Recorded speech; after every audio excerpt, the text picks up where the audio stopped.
Good morning everyone. जो first lecture था उसमें हमने देखा था कि गैसों के अणुगति सिद्धांत के प्रमुख अभिग्रहित कौन कौन से होते हैं तथा गैसों के अणुगति समीकरण की व्युत्पत्ति किस प्रकार से की जाती है। आज के इस लेक्चर में हम अणुगति समीकरण से आदर्श गैसों के विभिन्न नियम जैसे बॉयल का नियम, चार्ल्स का नियम, एवोगैड्रोस का नियम, ग्राम्स लॉज, इन सभी नियमों की व्याख्या आदर्श गैस समीकरण से किस प्रकार से की जा सकती है, ये हम यहाँ देखेंगे। इसके लिए सबसे पहले हम बॉयल का नियम ले लेते हैं। बॉयल का नियम जैसा कि आप सभी जानते हैं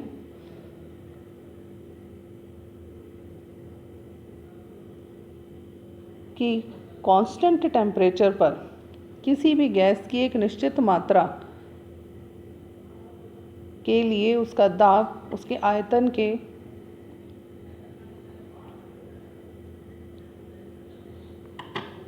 इन्वर्सली प्रोपोर्शनल होता है और गैस जो गैस समीकरण है वो PV is equals to half 1/3 MnC² से हम शो करते हैं। हमने देखा था जब डिराइव किया था तो PV का मान 1/3 MnV² के बराबर आता है।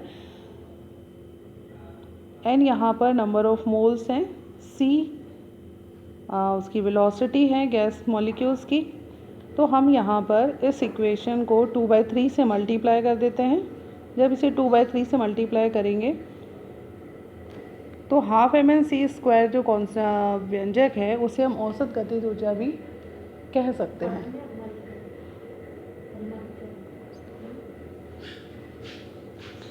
That is equation number 1।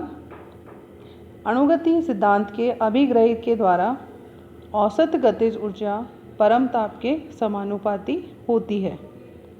तो हम ये कह सकते हैं half MnC² is directly proportional to T। जब आप प्रोपोर्शनलिटी का साइन हटाएंगे तो एक कांस्टेंट आता है दैट इज़ के यहाँ पर प्रोपोर्शनलिटी कांस्टेंट है। It is equation number 2।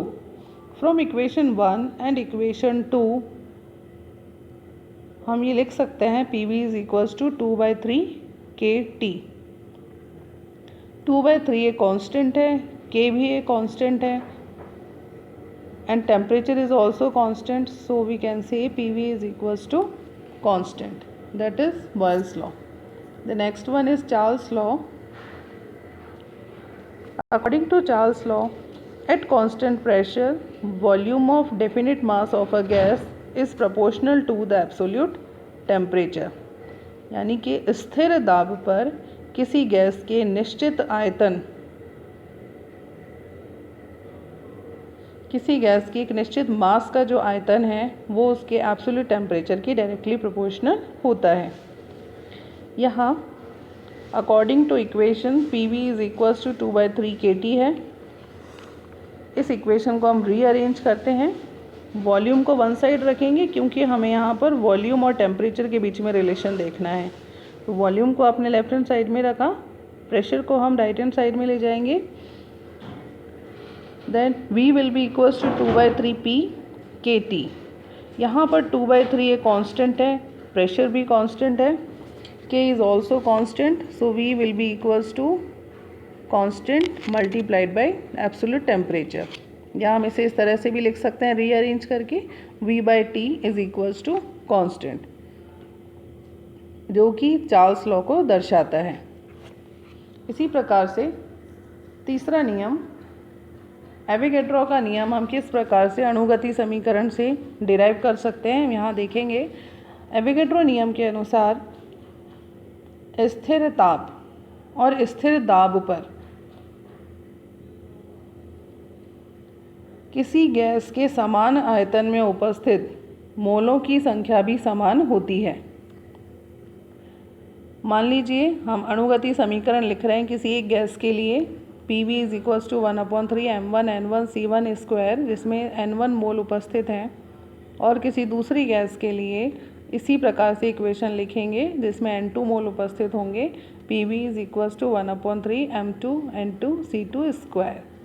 अब इन दोनों इक्वेशंस में हम देख रहे हैं कि लेफ्ट हैंड साइड सेम है तो राइट हैंड साइड भी सेम होगा। 1/3 n1 square will be equals to 1/3 m2 c2 square, that is equation number 3। अब क्योंकि दोनों गैसों का ताप समान होता है अतः अणुओं की औसत ऊर्जा भी समान होगी। अणुओं की औसत ऊर्जा को हमने दर्शाया है half m1 c1 square is equals to half m2 c2 square, that is equation number 4। जब इक्वेशन नंबर 4 को इक्वेशन नंबर 3 से डिवाइड किया जाता है तो जो रिमेनिंग है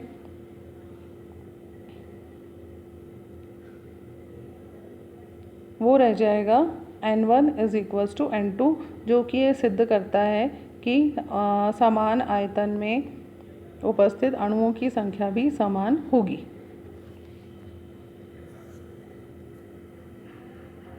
नेक्स्ट नियम है ग्राम्स लॉ ऑफ डिफ्यूजन, ग्राम का विसरण नियम।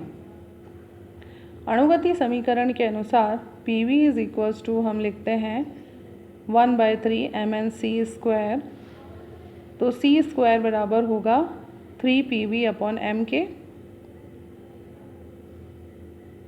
या इसे हम 3P/d भी लिख सकते हैं क्योंकि हम ये जानते हैं कि जो घनत्व है वो m/v के बराबर होता है। d है यहाँ पर घनत्व।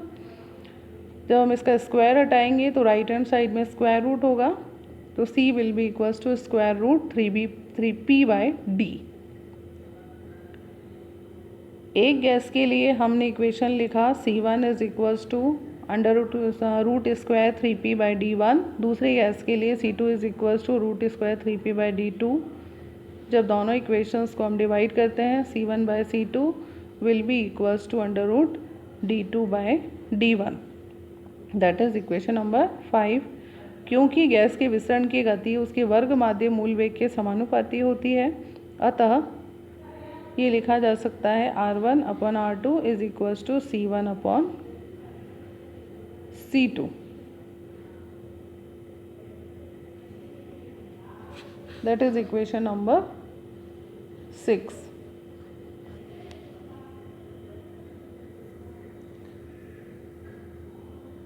Next is kinetic energy and temperature, गतिज ऊर्जा एवं तापमान।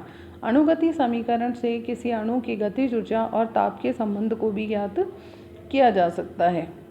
हम ये जानते हैं कि किसी भी अणु की गतिज ऊर्जा को हम हाफ mv स्क्वायर से दर्शाते हैं और अणुगति समीकरण के अनुसार PV इज इक्वल्स टू होता है 1/3 mnv स्क्वायर।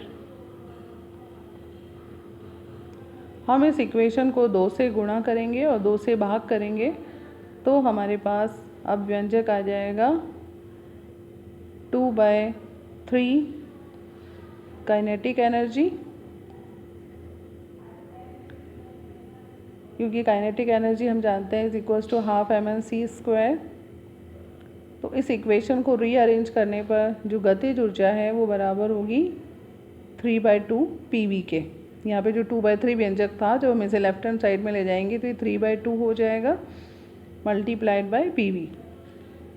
आदर्श गैस समीकरण PV is equals to RT के अनुसार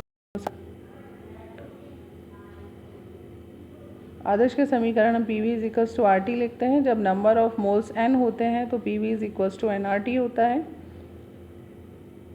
तो हम यहाँ आदर्श गैस समीकरण के अनुसार PV की जगह RT का मान भी रख सकते हैं। तो equation kinetic energy will be equals to 3/2 RT और we can say kinetic energy will be equals to 3/2 nRT। हम यहाँ देख रहे हैं कि जो काइनेटिक एनर्जी है वो टेम्परेचर के डायरेक्टली प्रोपोर्शनल है, क्योंकि 3/2 एक कांस्टेंट है, नंबर ऑफ मोल्स भी कांस्टेंट होते हैं और R भी एक कांस्टेंट है, दैट इज़ गैस कांस्टेंट। तो ये लिखा जा सकता है कि गतिज ऊर्जा तापमान के डायरेक्टली प्रोपोर्शनल होती है। इस प्रकार से हमने देखा कि अणुगति समीकरण से विभिन्न नियमों की व्याख्या किस प्रकार से की जा सकती है, उन्हें किस प्रकार से डिराइव किया जा सकता है। Thank you.